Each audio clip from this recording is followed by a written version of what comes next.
विषय के रूप में इतिहास बहुत सारी कड़ियों को समेटे हुए है। भूतकाल, वर्तमान और भविष्य की जो कड़ी है उसको सहेजते हुए इतिहास समय के साथ साथ आगे बढ़ता जाता है। इतिहास, अलग अलग इतिहासकारों ने उसको व्याख्या अलग रूपों में दी, पर वो समाज के निर्माण में, समाज की राजनीतिक संरचना, समाज की आर्थिक संरचना, समाज के जीवन शैली, समाज में कला या समाज के सांस्कृतिक, समाज का पर्यावरण, सभी पक्षों को सहेजते हुए, समेटते हुए आगे की पीढ़ियों के लिए अपना संदेश देता रहता है। इतिहास को अलग अलग इतिहासकारों ने अलग अलग शब्दों के साथ अलग अलग परिभाषाओं में परिभाषित किया है, परंतु निष्कर्ष के तौर पर इतिहास समाज के लिए एक महत्वपूर्ण कड़ी के रूप में आज भी एक पथ प्रदर्शक की भूमिका निभाता आ रहा है। डॉक्टर जे चौबे ने इतिहासकार के प्रयास का लक्ष्य अतीत और वर्तमान के मध्य एक ऐसे सेतु का निर्माण करने को परिभाषित किया है जो सेतु उस सहजता को से उस व्यक्ति को, उस व्यवस्था को आगे बढ़ाता है। और इसी को देखते हुए विभिन्न समय समय पर अलग अलग इतिहासकारों ने, चाहे सर चार्ल्स फर्थ हों, हेनरी जॉनसन हो, या जिन्होंने इतिहास को परिभाषित करते हुए मनुष्य के समाज में जीवन का, समाज में हुए परिवर्तनों का, समाज में किए गए कार्यों का के रूप में परिभाषित किया, के मुंशी हों, जिन्होंने इतिहास मानव के संगठित योग के उत्थान और पतन की कहानी के रूप में परिभाषित किया। कहने का तात्पर्य ये है कि इतिहास शब्दों के प्रभाव में अलग अलग आकारों में सामने आता रहा, परंतु समाज के निर्माण में एक ऐसी कड़ी के रूप में जिसको E.H. कार, जिन्होंने अपनी पुस्तक व्हाट इज़ हिस्ट्री में स्पष्ट रूप से जो आकार दिया, history is a continuous process of interaction between historian and his facts and unending dialogue between the present and the past. इतिहास एक सतत प्रक्रिया है।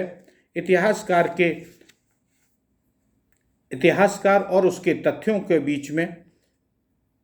साथ ही साथ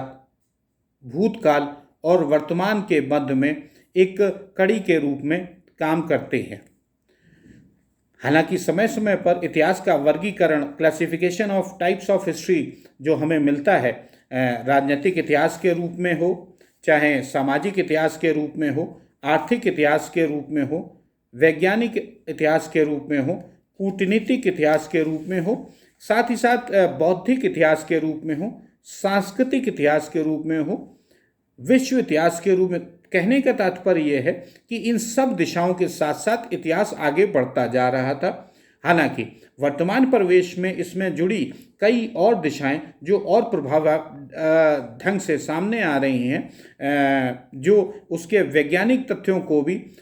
या उसको विज्ञान विषय से जुड़ा बताने के लिए भी एक महत्वपूर्ण कड़ी के रूप में वो आ रही हैं। वो हैं हमारी पर्यावरण का इतिहास, जिस पर अब वर्तमान परिवेश में जिस पर और भी ज़्यादा काम होना शुरू हो गया है। हालांकि कई और प्रकार के भी इतिहास या इतिहास की दिशाएं हैं जो हम लोग पढ़ते हैं, चाहे वो अपना औपनिवेशिक इतिहास हो, धार्मिक इतिहास हो, सैनिक इतिहास हो, दार्शनिक इतिहास हो। हालांकि अगर हम लोग प्राचीन समय के भारतीय इतिहास को लेकर चलते हैं या मध्यकालीन भारतीय इतिहास में आते हैं, तो इतिहास की किसी जो प्रकार हम लोगों ने चर्चा की, इन प्रकारों में किसी प्रकार का महत्व समय के साथ बढ़ा है और समय के साथ घटा भी है। उदाहरण के तौर पर मध्यकाल में जहाँ राजनीतिक इतिहास पर ज़्यादा तवज्जो दिया गया इतिहासकार द्वारा, बजाय इसके कि आर्थिक गतिविधियाँ, सामाजिक गतिविधियों पर प्रभाव पड़ा। हालांकि एक पक्ष इतिहास में एक और बहुत महत्वपूर्ण पक्ष होता है जिसमें पूर्वाग्रहों पर चर्चा की जाती है। और भारतीय इतिहास के संदर्भ में ये हमें समझना होगा कि इतिहास लिखने की प्रवृत्ति